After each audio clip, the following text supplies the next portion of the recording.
How's it going, guys? Welcome back to the channel. So, Ireland versus England. This was an absolutely hectic match. I was expecting nothing else than just absolute craziness. We had some amazing tries. We had some hard hits, potential injuries as well. So we're going to see how that goes on. Yeah, it was a brilliant, brilliant game. Honestly, I was expecting an Ireland win. If there's anybody that knows how to win, it's Ireland. Current holders of the Six Nations put through an absolute stellar performance. Obviously, they did have moments. They did have moments which was very, very scary, especially at the end. England showed a lot of Ireland's frailties at in those last breath moments, but ultimately it was a brilliant game. Ireland managed to come through. England started so strong. Murley getting his try, I believe, was on the 9th minute, really put pressure on Ireland. And yeah, that kind of set the tone for the first half because they really, really started to put a lot of pressure on that on the Irish side, which not a lot of people were actually able to consistently do. But what happened in the second half? Irish came back strong. England began to falter like they love to do. And we saw tries from Aki on the 52nd minute. We saw tries from Byrne on the 64th minute. And then I think it was Sheehan on the 72nd minute. So they really started making, making that gap, relatively early on in the second half of the game, which then put England on the back foot. And this is something England love to do. They can play so well for about 50, 60 minutes, and then they break down. And we see this time and time again. We saw this in the Autumn Nations as well. They are very consistent for a short period of time. And then what happens? They start getting broken down. But one thing I've got to say for England, in the last, couple breaths of the game, they felt revitalized. They really put the pressure on Ireland. They got a try very late. I think it was Curry. He got a try in the 76th minute.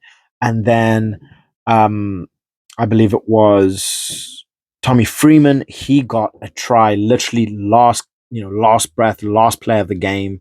And it was these crucial points which, didn't make it look like so much of a beating. The score ended 27-22 Ireland's favor. But look, what can you truly, truly expect? When you are playing in Ireland, right? It's hard enough just to play Ireland on the best of days. Never mind playing in Ireland, right? That just takes the difficulty up to like death, right? So England put out a really, really good show. They had some really good performances. Curry played well. I feel Marcus Smith had a very good game as well. I want to know what your guys, who your favorite English player was. For me, it was probably Curry, but I don't know. England had a relatively solid game. I feel Cunningham South, when he came on, he added that extra boost, which was lovely, lovely to see. And you saw that literally coming on. He came on, they had a line out, and you see he just went running. He just added that extra bit of energy, which I think England really, really needed. They needed that little bump, right? So yeah, personally, Gibson Park, he got man of the match. He did get a try on the 34th, 35th minute around there. Brilliant work. He was the engine. He made Ireland tick. He controlled tempo.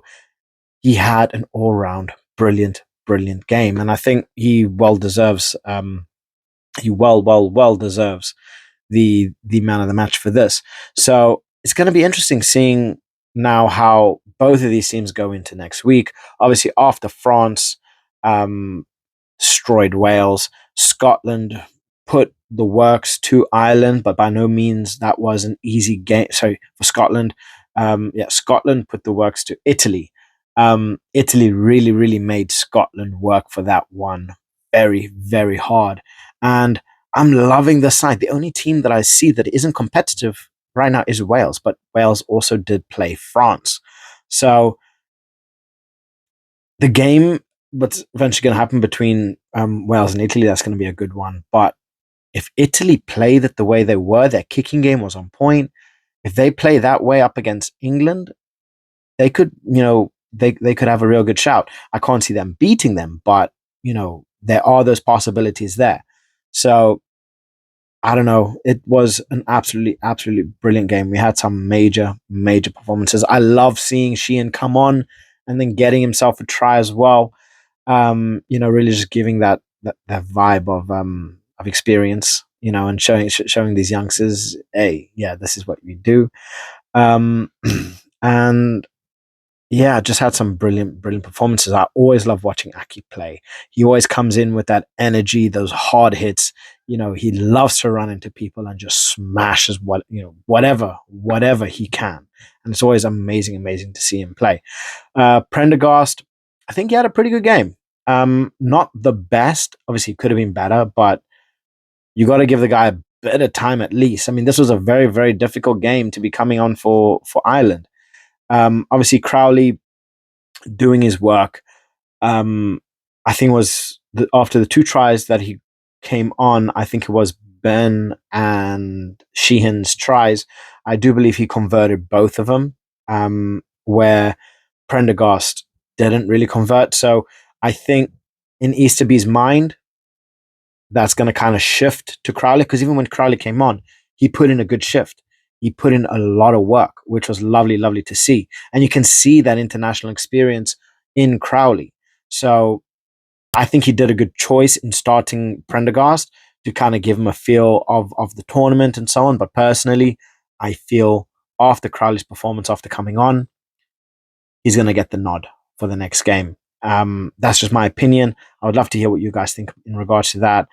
I think Prendergast's play was actually pretty good, but um, he needs work, right? He needs work to take that place. And I feel Crowley, for what Ireland need right now on an international level, is just there, So I feel in Prendergast's, for Prendergast, I think he's definitely going to eventually take that number one spot. But I feel right now, after the performance of Prendergast and the performance that Crowley put in, especially with his kicking, he's going to get the nod in the next game. Prendergast is going to sit and probably do the same role that Crowley did, come in, second half, and then play the game out and just kind of see who has a better fit. Right.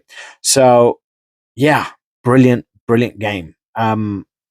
Absolute back and forth, really tight game.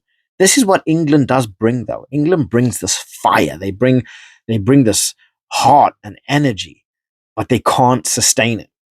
Right? If England were able to sustain it, oh my God, they would be so scary. But they can't sustain that kind of energy. And when they break down, they become disorganized. They I don't know, they just look like they're from a different planet. They had ridiculous handling errors. Like at some point, you just felt like the ball just had bloody oil on it, and they just couldn't keep it was literally just slipping out of their hands.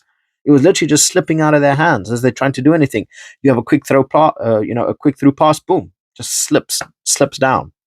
So it could have been a bit of bad luck from England's side, but ultimately they gave Ireland too much, right? Too many penalties, too many mistakes, and it needs to be rectified, because it was what, 15 minutes, well, 20 minutes, right? A quarter of a game of just below par standard, a quarter of a game of below par standard that cost them the game. Aki 52, Byrne 64, Sheehan 72nd. You look at the performance that they put in after that. You look at the performance that they put in probably from like the 68th, 69th minute up until the 82nd minute where Freeman got his try. They played brilliantly, but it was those lulls that cost them the game. So I can't wait to see England up against France or England up against Scotland. Like that's gonna be crazy, crazy games, because they bring that fire, right? And I hope Cunningham South gets his he starts the next game because he brought fire to the game. So let me know what you guys' thoughts are. Comment section below. I want to hear what you guys think. Please like and subscribe as always, as it really, really does help my channel grow. And I just want to provide you guys with the best content possible. So, on that note, have a lovely evening, morning, afternoon, wherever you are in the world. And stay excited for the Six Nations because there are games like this that just keep getting better. See you.